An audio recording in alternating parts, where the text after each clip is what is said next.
And we are back. And this time with sound. So we're going to do the whole thing all over again and make completely different jokes. Right? Because the other ones were, if you had heard what we had said, you know, maybe we just got bleeped out the whole time. Anyway, I'm Daniel. And I'm Julia. And hopefully you can hear us this time. So, as a reminder of where the intrepid couple was at this point in the journey, we were in Edinburgh. And we're still in Edinburgh. This is our third video. Yes. Not saying we currently are in, as in where we are in the progress of the videos. That made sense. Yes, to remind everyone, we do past posting. So yes. So anyway. we are not currently in that place. Yes. So about the Scottish play. We saw it, and we saw other things related to writing. So, shall we? Yes. All right, so we went to the Writers' Museum. It features Scottish writers, not British ones. So right, so no Shakespeare. No. But we have Sir Walter Scott. We have the Scottish bard himself, Robert Burns. Mm-hmm. And Robert Louis Stevenson. Robert's a popular name. Now, of course, for those of you who are wondering which one is my favorite, of course it's going to be the man himself, the Scottish bard, Robert Burns, the author of Auld Lang Syne. Yes. Ode to a Louse, Ode to a Haggis. So for anyone who might not be too familiar with literature, Auld Lang Syne is the song you sing during New Year's. So anyway, I think they got it. So that's Robert Burns. So this is the story of him. If you notice these years, they are not very far apart. He was not particularly old. So a little context for the museum itself. When you walk in, the ground level is Robert Burns's floor. One floor up. I can't remember who was one floor up and one floor down. But it's a narrow building, so that's how they solved it. So one floor has each author, the ground floor has Robert Burns. So that's a little context. Interestingly, I don't think we got any good pictures of it, but outside, because people were standing on them, the bricks themselves have quotes from various Scottish authors, including these three, but also other authors as well. And not just older writers, but like more modern writers. Right, but I would have had to take pictures of people's feet. So yeah, it was a little weird. It's much more popular junction. There were a lot of people walking through that random day. I don't know why. So anyway, off to the Robert Burns section. Right. His desk. He wrote things on it. And I believe this was Family Bible. I got that Family vibe. Bible, yeah. I'm so sure that we could be totally wrong, but that's why we move on. Okay, so about Sir Walter Scott, the great author.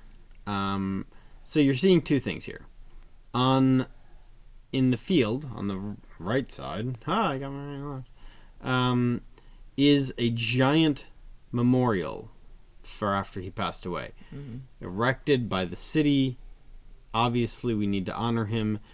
Now, on the other side is what the statue actually looks like inside this giant edifice. Yeah, it's just a smaller replica for the museum. Right, for just the center. Yeah. Right? Mm-hmm. And of course, the glass is there, so of course I get glare. Thank you, glare. All right, moving along. Time for the main event. Yes. The main event is Macbeth. Yes. And for any of you who know your Scottish history, you'd know that, wow, this does not match Scottish history, but Shakespeare wasn't Scottish. So, fair enough. Right. However, do you know who was Scottish? Isn't the man who played him? Yes. So, we were very fortunate enough to have seen Macbeth in Edinburgh, in the Scottish play in Scotland by a Scottish actor, Sir Ralph Fiennes. I don't know if he's actually knighted. He might not be knighted. Yet. Yeah. I thought he was Sir, but whatever. But anyway, so very big Hollywood actor, and who did have his start on stage. Absolutely. And you can fantastic. You can but tell this that is he was just he's one fantastic. little thing. Let's just walk through it a little bit. When you first arrive, the building is, how can we describe it? The Royal Highland Centre.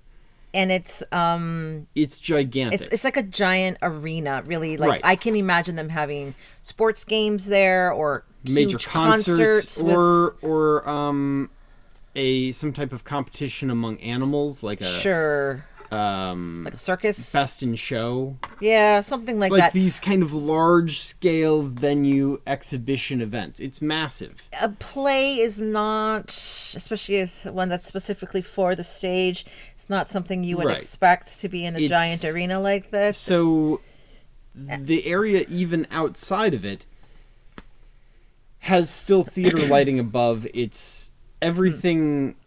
This back wall here was definitely created for this show because it just goes on and on. So they had to kind of create fake walls to kind of make steer it small people enough. in. Yeah. Well, it's just that as big of a theater as you're used to, this space was too big for this play. So they created a space. All right. So I loved the logo, by the way. And that's the outside doors. It was a little cold there that day. Yeah. But then, it's not exactly a warm city. All right. So it's a thrust stage. And so for those of you who are nerdy enough, thrusts are the peninsulas of the theater world. Was that good? That's good. I like that. Yeah. So there are no giant fly system running here. We don't need that. So let's move on so it'll make more sense. I promise. Do you want to show them where we were sitting? Oh, we were over here, weren't we? Yeah, we were there. We were there. Maybe up here, right on the kind of more than that. We got the cheapest tickets possible. Whatever. But it's still £1,000,000 each. Every seat was actually good in the sense that you could clearly see the actors on stage. Yeah. So it was pretty good actually. Not too bad. So.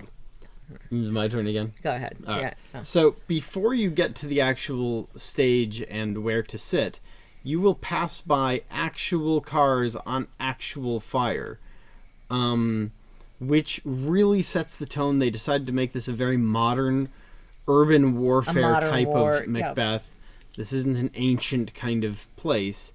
This is a place with cars on fire, and that's a, dumpster fire right there, yeah. A literal dumpster fire. You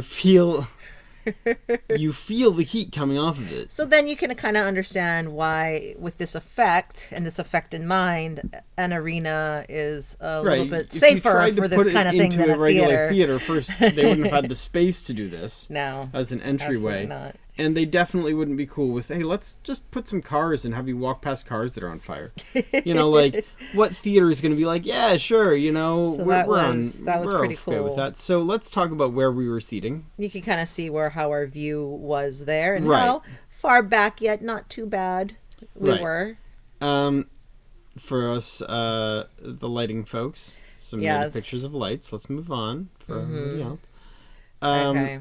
All right, so you can see how the stage, it has a lot of different tricks here. Doorways that can open seemingly automatic. Techies working overtime. Some of these stairs, I believe, pushed out and went back in. Yes. It could flatten out a little bit. Yep. So they had a lot of different elements there. But I don't want to just get stuck in the technical. I really did appreciate the performance. It was... if I was to have an only real critique was that the actor himself might not have quite matched the role, but he did a really good job in compensating who he was supposed to be. So really, really good. And of course, we all kind of know Macbeth, so we know how it's going to end. Well, we do. Yeah, we do. Nobody was sitting there like, my God. Nobody was surprised with the ending and all of that. They're all gonna die. One thing I did really appreciate, there's a little bit of a spoiler. I did appreciate their attempt at diversity, which was pretty awesome that they had done that, I thought. Also, shout out to my favorite actress, Lady Macbeth nailed it. This is, what was her name? Indira Varna, I believe. Yeah. So, she did a fabulous job with it. Fabulous stage actress. When you look at her monologues, it's called Macbeth, but just name the play Lady Macbeth. She nailed it. All right. See, we can say different things. We didn't say that last time. We didn't say that last time. No, we did not. But you guys don't know. Maybe we did. Maybe we did. Last Who knows? time. If I have any real complaints about the theater itself, is the fact that we were kind of packed like sardines. Like we were very even among each other's laps. I've been in some pretty tight theaters, and I get it. Seats are money, but whoa, were these tight. Like, I'm tapping on the other guy's seat because of my knees are up his shoulders. And then the other way, right? We're just... you're touching your neighbor. We're sandwiched in. Yeah. So there's no way to avoid not being pressed up against your neighbor. But it's made for arenas. Yeah. So it's made for shows. It's made for a different type of environment. It's not made for hours of sitting in one we got place. some cool effects as a trade-off, so... Yeah, explosions. Oh, all right, here we go. So here comes the rant. Oh, boy. Let's skip one further. All right, when you think of the city, the capital of Scotland, you think of places, the Royal Mile you probably think of. You might think of where the royals stay when they come here, maybe the castle itself. That's all around the word Edinburgh, okay? Edinburgh. Don't do that. However, if you look at that little red dot all the way at the other end, that's where this is. So it's really not in the center. I'm not saying it's not in at all. So there's a transit system. And we actually really, really like their transit system. They have a tram kind of trolley, like streetcar thing going on, and it's really great. We like it. Yep. So here's what happens though. We walked over to the station, which was a bit of a walk. It wasn't right next to a hotel or even the main train station, the one that gets you out of the city. But then let's go back. You end up here at the park and ride. And you have to get here. Now, there's a few ways you can go, but not everywhere has sidewalks. So we kind of wandered through here-ish and then went on a straight shot. Now, you might notice, wait a minute, it looks like one of those roads goes through. Yeah, on the map, even Google was like, just take this right, it'll be a quicker way. It was barred and locked solid. No, this was the road. No. So, looking back at our actual options, this was actually the shortest path. And it was the path that the website also had recommended us go if we are going by foot. That's a key thing, is they were suggesting we get off at this stop, and this is one of the things that bothers us about it. This was not a very well-lit path. It wasn't very well paved. No. Some parts were very narrow. And